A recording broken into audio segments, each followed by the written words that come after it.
இன்னைக்கு நம்ம பார்க்க போறது my hero academia season 7 episode 12 part 1.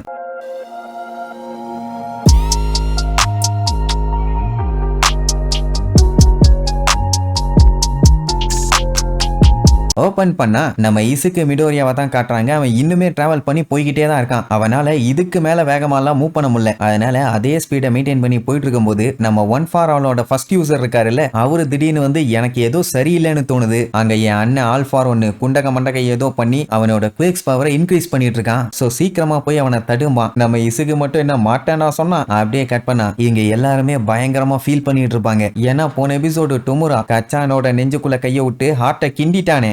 செத்து பேன்னு கிடப்பான். எப்பவுமே எந்த ஃபைட்டா இருந்தாலும் சரி நான் ஜெயிச்சே தீர்வேன்னு பயங்கர கான்பிடென்ட்ல சண்டை போடுற பையன். அண்ட் யாருக்கும் அடிபடக்கூடாதுன்னு வேற நினைப்பான். சொல்ல போனா அவனுக்கு அப்படி ஜெயிச்சாதான் அவன் ஸ்ட்ராங்கா இருக்கான் அண்ட் வின் பண்ண ஃபீலிங்கே அவனுக்கு வரும். அப்படி இருக்கிறவனா இப்படி செத்து கிடக்குறான்னு சுத்தமா நம்ப முடியல. பார்க்கவே ரொம்ப கஷ்டமா இருக்குது. ஜீனிஸ்ட் செக் பண்ணி பார்க்கும்போது அவனுக்கு ஹார்ட் இருக்குது, ஆனா பல்ஸ் இல்ல. ஏன்னா கண்டபடி டேமேஜ் ஆயிருக்குது. எல்லாருக்கும் கவலை என்னன்னா நம்ம இசுக்கு இங்க வர வரைக்குமாச்சு யாருக்கும் எதுவும் ஆகாம பாத்துக்கலாம்னு பார்த்தாங்க. ஆனா கடைசியில அவனோட ஃப்ரெண்டு கச்சானுக்கு எப்படி ஆகும்னு நினைக்கல. டொமுராலாம் இந்த டைம் அவன் கன்ஃபார்மா செத்துட்டான். அதுல டவுட்டே வேண்டாமா. இதுல வேற என்ன எரேசர் என்னென்னமோ பண்ணி என்னைய ஸ்டாப் பண்ண ட்ரை பண்ணீங்க, ஆனா இப்படி கோட்டை விட்டுட்டியே. ஆமா, அடுத்து யார் பாஸ் ஆக வர்றீங்க? இசுக்கு மிடோரியா வரும்போது உங்க எல்லாத்தையுமே நான் கிஃப்ட் பண்ணி பார்சல் பண்ணி வச்சிடுறேன் அப்படின்ட்டு மறுபடியும் அங்க அட்டாக் பண்ண ஆரம்பிச்சிருவான். இங்க ஜீனிஸ்ட் எப்படியாச்சும் கச்சானை காப்பாத்தணும்னு சொல்லி அவன் பாடியில தையல் போட ஆரம்பிச்சிருவான். அந்த டைம் மிர்கோ பாத்தீங்கன்னா அவனை அட்டாக் பண்றேன்னு சொல்லி மாட்டிட்டான். ஆல்ரெடி அவளுக்கு ஒத்த கை ஒத்த கால் இல்ல. அது இல்லாம தான் அவ்வளவு மாசம் சண்டை போட்டுட்டு இருந்தா. ஆனா இப்ப மாட்டிட்டா என்ன பண்ண போறான்னு தெரியல. அவளுக்கு என்ன கவலைன்னா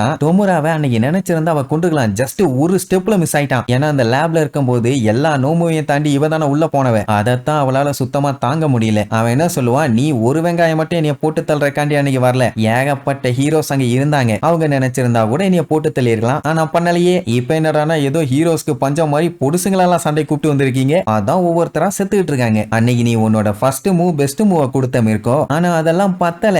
எப்பவுமே வில்லனுக்கு ப்ரிப்பேர் ஆக டைமே கொடுக்க கூடாது, ஆனா நீங்க கொடுத்துட்டீங்க. அந்த விஷயத்துல பாத்தீங்கன்னா இசுக்கு மிடோரியா வந்து எப்பவுமே பெஸ்ட். அவன் பாட்டுக்கு இறங்கி அடிக்க கிளம்பிடுவான். பட் அவன் பண்ணியுமே ஒர்க் அவுட் ஆகல அப்படின்ட்டு இங்க கதையா பேசிட்டு இருப்பான். அப்படியே கட் பண்ணி நம்ம டோடோரோக்கி அவங்க அண்ணன் டாபிய பொழுது கட்டினால அந்த கமினோ வாட காட்டுறாங்க. அங்க பாத்தீங்கன்னா இன்னொரு பெரிய ட்விஸ்ட் என்னன்னா அவங்க அண்ணன் இன்னுமே காலி ஆகல, மறுபடியும் எந்திரிச்சு வந்துட்டான். அதுவும் இந்த டைம் பாத்தீங்கன்னா இன்னும் கொடூரமா இருக்கான். எல்லாம் பார்த்து பீதியாகி டோடோரோக்கிய தப்பிச்சு ஓட சொல்லுவாங்க. அது எப்படி ஓடுவான்? அப்படி மட்டும் போனா எல்லாத்தையும் அழிச்சிருவான். அந்த கிறுக்கு பையன் என்ன பண்ணிருக்கான், நம்ம டோடோரோக்கி ஒரு புது மூவை யூஸ் பண்ணி அவனோட ஃபயரை ஐஸா மாத்தி அவனை அடிச்சான்ல, அதை அவன் அட்டாக் பண்ணும்போது அவனும் கத்துக்கிட்டான். என்ன டோடோரோக்கி இதான அந்த அட்டாக் அப்படின்ட்டு அதை அவனுக்கே பண்ணி காட்டுவான். நம்மளுக்கு தூக்கி வாரி போடும். ஏன்னா அது சாதாரண ஃபயர் பவர் மட்டும் கிடையாது, அதை விட மோசம். இந்த டாபி என்ன பண்றான்னா சண்டை போட்டு அவனையே அவனை டெவலப் பண்ணி ஸ்ட்ராங் ஆகிக்கிறான். அந்த நெருப்புல சிக்கினவங்க எல்லாம் அங்க சின்ன பின்னமாயிட்டு இருப்பாங்க. அந்த டைம் பாத்தீங்கன்னா அவன் ஸ்கெப்டிக்க கூப்பிடுவான். எதுக்குன்னா எண்டேவர் கூட சண்டை போடுறதுக்காக. ஸ்கெப்டிக்கு நோமோவோட தலையில அவன் டெக்னாலஜியை இம்ப்ளான்ட் பண்ணி வச்சிருக்கான். அது மூலியமா இவன் பேசிக்கலாம். அவன் என்னடானா, டேய் இப்ப நான் பிஸியா இருக்கேன்டா, இந்த டைம்ல உன் டேடியோட பஞ்சாயத்தெல்லாம் குறுக்க கொண்டு வந்து உசுர வாங்காத அப்படின்னு சொன்னாலும் எப்படி அவன் விட மாட்டான். அதனால எங்க இருக்கான்னு செக் பண்ணி பார்த்துட்டு அவரு குங்கா வில்லேஜ்ல ஆல்ஃபார் ஒன்னு கூட சண்டை போட்டுட்டு இருக்காரு, வேணா போய் மீட் பண்ணிக்கானிடுவான். அந்த ஸ்கெப்டிக் தான் ஒரு கம்ப்யூட்டர் மூலக்காரனாச்சே. அவனோட கம்பெனியை கம்ப்ளீட்டா க்ளோஸ் பண்ணி வச்சிட்டாங்க. பட் இருந்தாலும் அது எல்லாத்தையுமே அசால்ட் அவன் ஹேக் பண்ணி மறுபடியும் யூஸ் பண்ணிட்டு இருக்கான். இவன் பாத்தீங்கன்னா ரீடஸ்டோவோட ஆளு. அவனுக்கு தான் இவன் எப்பவுமே சப்போர்ட் பண்ணுவான். ஆனா அவன் தான் இப்ப இல்லையே. அதனால அவன் டொமுராக்கு சப்போர்ட் பண்ண ஆரம்பிச்சிட்டான். இப்ப அந்த கிறுக்கு பையன் எதுக்கு லொட்டுன்னு தட்டிட்டு இருப்பான்னா, அங்க டொமுராவை ஸ்கையில லாக் பண்ணி சண்டை போயிட்டு இருக்குது இல்ல, அந்த சிஸ்டத்தை ஹேக் பண்ணி பஞ்சாயத்து பண்ணிட்டு இருக்கான். அங்க அவங்க எல்லாத்துக்கும் தூக்கி வாரி போடும். ஐயோ சிஸ்டம் எரர் ஆகுதுன்னு. ஏன்னா அது மட்டும் ஒர்க் ஆகாம ஸ்டாப் ஆயிருச்சுன்னா அதுக்கப்புறம் டொமுரா வெளியே வந்துட்டான்னா யாராலையும் அவனை தடுக்க முடியாது. அவனோட குவிக்ஸ் பவர் எல்லாத்தையும் அவன் யூஸ் பண்ண ஆரம்பிச்சிருவான். யூஸ் பண்ணாமையே இந்த பாடு பண்ணானா என்ன ஆகும்? அண்ட் அவன் அதோட விடல, யூஎஸ்குள்ள மக்கள் எல்லாருமே சேஃப்டியா இருக்காங்கல்ல, அந்த செக்யூரிட்டி சிஸ்டத்தையுமே ஹேக் பண்றதுக்காக வேலை பார்த்துக்கிட்டு இருக்கான். அதை மட்டும் அவன் பண்ணிட்டான்னா உள்ள இருக்க மக்கள் எல்லாத்தையுமே வில்லனுக்கு சோழிய முடிச்சு விட்டுருவானுங்க. அங்க உள்ள இருக்க மக்கள்லாம் இப்போதைக்கு கவலை இல்லாம இருக்காங்க. வில்லனுங்க இங்க வந்தா கூட ஹீரோஸுங்க வந்து காப்பாத்திடுவாங்க. அதுலயும் மெயினா கச்சா இசுக்குன்னு அவங்க ரெண்டு பேத்துக்கு ஃபேன்ஸ் எல்லாம் இருக்காங்க. ஆனா அவங்களுக்கு நடுவுலயுமே ரெண்டு கருப்பாடு இருக்குன்னு அவங்களுக்கு தெரியல. அப்படியே கட் பண்ணி அந்த குங்கா வில்லேஜ காட்டுறாங்க. கடைசியா எண்டேவருக்கும் ஆல்ஃபார் ஒனுக்கும் நடந்த சண்டையில எண்டேவர் அவரோட ஃபுல் பவரை யூஸ் பண்ணி அவனை கண்ணா பின்னான்னு புசிக்கிட்டாரு. ஆனா அவன் சாவான்னு பார்த்தா மேல இருந்து அப்படியே ஸ்கின் எல்லாம் பீல் ஆகி உள்ளுக்குள்ள இருந்து ஆல்ஃபார் ஒன்னு ஃப்ரெஷ்ஷா வருவான். எந்த அளவுக்கு கேவலமா இருந்தானோ இப்ப அந்த அளவுக்கு அளவுக்கு பையன் எங்க மாறிட்டான், ஐ மீன் அந்த ஆல்ஃபார் ஒன்னு அவன் எப்படி மாறினாங்கிறதுக்காக ஒரு சின்ன பிளாஷ்பேக் ஒன்னு காட்டுவாங்க. அந்த வில்லன் குரூப்பை சேர்ந்த டாக்டர் இருக்கான்ல, அவன் என்ன பண்ணிருப்பான், டொமுரா பாத்தீங்கன்னா குயிக்ஸை எரேஸ் பண்ற ஒரு புல்லட்டை ரெடி பண்ணியிருந்தான் பாத்தீங்களா, அதை வாங்கி இவன் ரீப்ரொடியூஸ் பண்ணுவான். அது ஆக்சுவலா ஒருத்தங்களோட குயிக்ஸ் பவர். அதை வச்சுட்டு இது மட்டும் இல்ல, இன்னும் ஏகப்பட்ட விஷயம் பண்ணலாம். அதுக்கு முதல்ல அது உண்மையான பவர் என்னன்னு கண்டுபிடிக்கணும். அப்படி செக் பண்ணி பார்க்கும்போது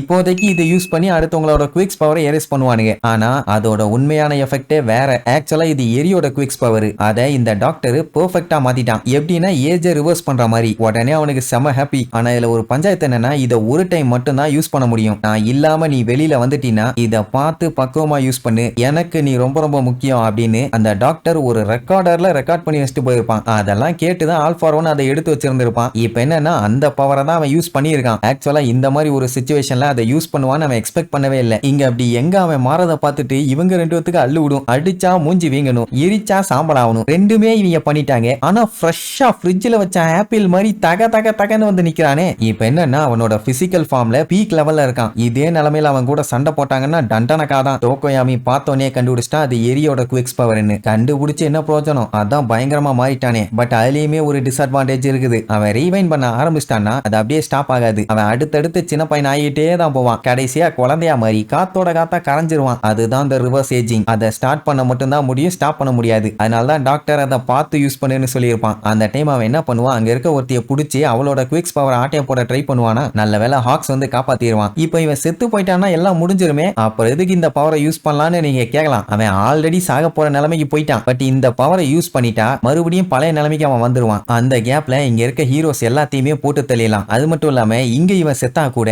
இவனோட கான்சியஸ் தான் டொமராக்குள்ள இருக்குது. சோ அவனுக்குள்ள இருந்து மறுபடியும் வெளியில வந்துடலாங்கிறதா இவனோட பிளானிங்கே. அதுக்கு அவன் முதல்ல இங்க இருக்க எல்லாத்தையும் காலி பண்ணும். அப்படின்னா இப்ப அவன் தப்பிக்க ட்ரை பண்ணது ஒரு சூசைடல் பவரை யூஸ் பண்ணி தான். இதுக்கப்புறம் இவனை தடுக்கணும்னா ரெண்டே வழி. ஒன்னு, எண்டேவர் இதுக்கு முன்னாடி உசுர கொடுத்து அட்டாக் பண்ணாருல்ல, அந்த மாதிரி திருப்பியும் பண்ணணும். அதை மறுபடியும் பண்ண முடியுமான்னு தெரியல. சரி, இப்ப அது இல்லைன்னா டைமை வேஸ்ட் பண்ணணும், அதுவும் ரொம்ப நேரத்துக்கு. அதனால ஹாக்ஸ் லைட்டா பேச்சு கொடுப்பான். ஆமா, உனக்கு மட்டும் இப்போ ஒன் ஃபார் ஆல் பவர் கிடைச்சிருச்சுன்னே வச்சுக்கோமே, அதுக்கப்புறம் நீ என்ன பண்ண போற, உன்னோட ஃபியூச்சர் பிளான் தான் என்ன அப்படின்னு கேட்டா, நான் ஒரு காமிக்ஸை பார்த்து தான் என்ன பண்ணுன்னு கத்துக்கிட்டேன்பா. அடப்பாவி சண்டால, காமிக் புக்கை பார்த்தாடா எல்லாத்தோட உசிரியை வாங்கிட்டு இருக்கே, இவனெல்லாம் விச ஊசி போட்டு கொல்லணும். ஆக்சுவலா கேப்டன் ஹீரோன்னு ஒரு புக்ல பயங்கரமா உலகமே அவனை பார்த்து பயப்படுற மாதிரி ஒரு வில்லன். அதுல இன்ஸ்பயர் ஆகி தான் இவ்வளவு வில்லத்தனம். என்ன அவன் கெட்டது பண்ணுவானான்னு கேட்டா, இந்த உலகத்துல ஏகப்பட்ட கல்ச்சர் இருக்குது, ஏகப்பட்ட வேல்யூஸ் இருக்குது. ஒவ்வொரு மக்களுமே என்ன செயல் செய்யறாங்களோ அதை வச்சுதான் அவங்கள நல்லவங்களா கெட்டவங்களான்னு சொல்லுவாங்க. நல்லது பண்ணா பாராட்டுவாங்க, கெட்டது பண்ணா வெறுப்பாங்க. இப்ப இவன் என்ன பண்ண போறான்னா, மக்களோட எதிர்காலத்தெல்லாம் அவங்களே இமேஜின் பண்ணிக்கிறாங்கல்ல, அது எல்லாத்தையுமே இமேஜின் பண்ண விடாம பண்ண போறானாமா. மொத்தத்துல காவாலித்தனம் பண்ண போறத எவ்வளவு பெருமையா சொல்றான் பாருங்க. அப்படியே கட் பண்ணி அமெரிக்கால இருக்க வாஷிங்டன் டிசியை காட்டுறாங்க. அங்க ஒயிட் ஹவுஸ்ல ஒரே கலவரம். என்னன்னா இப்ப இவங்க எப்படியாச்சும் டொமுரா ஷிகாரக்கிய காலி பண்ணியே ஆகணும். அதை மட்டும் பண்ணலனா இந்த மொத்த உலகத்துக்குமே ஆபத்து. அதனால என்ன பண்ணலாம் ஏது பண்ணலான்னு டிமோத்தி அக்பர், அதாவது யுனைடெட் ஸ்டேட்ஸோட மிலிட்டரி கமாண்டர், சொல்ல போனா ஸ்டார் அண்ட் ஸ்டைப்புக்கு ஃப்ரெண்டு, என்ன பண்ணலான்னு பிரசிடென்ட்ட கேட்டா அவர் என்ன பண்ணும், நம்மளோட முழு போர்ஸை யூஸ் பண்ணுங்க, அதை பண்ணுங்க, இதை பண்ணுங்கன்னு ஏதாச்சும் சொல்லி அந்த டொமுராவையும் வில்லன்ஸ்களையும் காலி பண்றதுக்கான வேலையை பார்க்கணும். ஆனா அவர் என்ன சொல்லுவாருன்னா, நீங்க ஆல்ரெடி ஸ்டார் அண்ட் ஸ்டைப்பு அப்புறம் பெரிய பெரிய மிசைல்ஸ் எல்லாம் அனுப்பி அவனை காலி பண்ண ட்ரை பண்ணீங்க, ஆனா எதுவுமே வேலைக்கு ஆகல, ரெண்டு பேருமே காலி ஆயிட்டாங்க. இப்போ இவங்களுக்கு கிடைச்ச ரிப்போர்ட் படி அவன் முன்ன இருந்ததை விட இப்ப பயங்கர ஸ்ட்ராங்கா மாறிட்டான். அதனாலேயே மத்த கண்ட்ரிஸ் எல்லாம் இப்ப என்ன பிளான் பண்ணிட்டு இருக்காங்கன்னா, எப்படியாச்சும் டொமுரா கூட போய் சேர்ந்துடணும், அப்பதான் அவன் நம்ம யாரையும் எதுவும் பண்ண மாட்டான், யாரு முதல்ல போய் அவன் கூட சேரலாம் அப்படின்னு பிளான் பண்ணிட்டு இருக்காங்க. ஏன்னா அப்பதானே உயிரோட விடுவான். இத சொன்ன உடனே அவருக்கு தூக்கி வாரி போடும். ஏன்னா அவன் கூட போய் சேர்ந்தா இதுக்கப்புறம் அவன் தான் இந்த மொத்த உலகத்தையுமே ஆளுவான். இது முட்டாள்தனமா இருக்கு, ஏன் இந்த மாதிரி சொல்றீங்க அப்படின்னு வண்ட வண்டையா திட்டுவாரு. ஆனா பிரசிடென்ட் இத பண்ணா மட்டும்தான் நம்ம முடிஞ்ச அளவுக்கு டேமேஜஸ் குறைக்க முடியும். அது மட்டும் இல்லாம அவனை அட்டாக் பண்றதுக்கான ரைட் டைமுக்கு காத்துட்டு இருப்போம், கிடைச்சா அடிச்சிருவான் பாரு. அட குய்யால, ஒரு டைம் அவன் கண்ட்ரோல் எடுத்துட்டானா அதுக்கப்புறம் எதுவுமே பண்ண முடியாதா அப்படி இப்படின்னு டிமோத்தி கதறுவாரு. கண்ட்ரியோட ஃபியூச்சருக்காக இதை நம்ம பண்ணித்தான் ஆகணும்பா. அவன் இந்த கண்ட்ரியை ரூல் பண்ண ஆரம்பிச்சிட்டானா அதுக்கப்புறம் ஃபியூச்சரே கிடையாது. இதை சொல்லிட்டு சட்டைக்குள்ள இருந்து போட்டோ தான் எடுக்க போவாரு. அதுக்குள்ள அங்க இருக்க செக்யூரிட்டிஸ் எல்லாம் தலையில கண்ண வச்சிருவானுங்க. அவ்வளவு செக்யூரிட்டி. இப்ப இவன் இந்த உலகத்தை ரூல் பண்ணானா இப்ப எதுக்காக தேவையில்லாம ஸ்டார் அண்ட் ஸ்டைப் அவளோட உயிரை விட்டுருக்கணும். யங் பாய்ஸ் அண்ட் கேர்ள்ஸ் எல்லாம் என்ன பண்றாங்க, அடல்ட்ஸுங்களை பார்த்து அவங்க முன்னேறி மேல வர்றாங்க. அந்த மாதிரி தான் ஆல்மைட்டை பார்த்து ஸ்டார் அண்ட் ஸ்டைப் டெவலப் ஆகி மேல வந்தா அவங்க அடுத்த ஜெனரேஷனுக்கு ஹெல்ப் பண்ணுவாங்க. அவங்கள பார்த்து தான் அடுத்தடுத்த ஜெனரேஷன் அப்படியே வரும். இப்ப மட்டும் இவங்க தோத்தாங்கன்னா அதோட முடிஞ்சு போச்சு. அப்புறம் ஏகப்பட்ட ஹீரோஸுங்க சண்டை போட்டு உயிர் தியாகம் பண்ணது எல்லாமே வீணா போயிரும். ஹீரோஸுங்கிற பேருக்கே அர்த்தம் இல்லாம போயிருங்கிற மாதிரி சொல்லி ரொம்பவுமே ஃபீல் பண்ணுவாரு. சரி, இதுக்கப்புறம் என்னாச்சுன்னு அடுத்த பாட்டுல பார்க்கலாம். டாடா.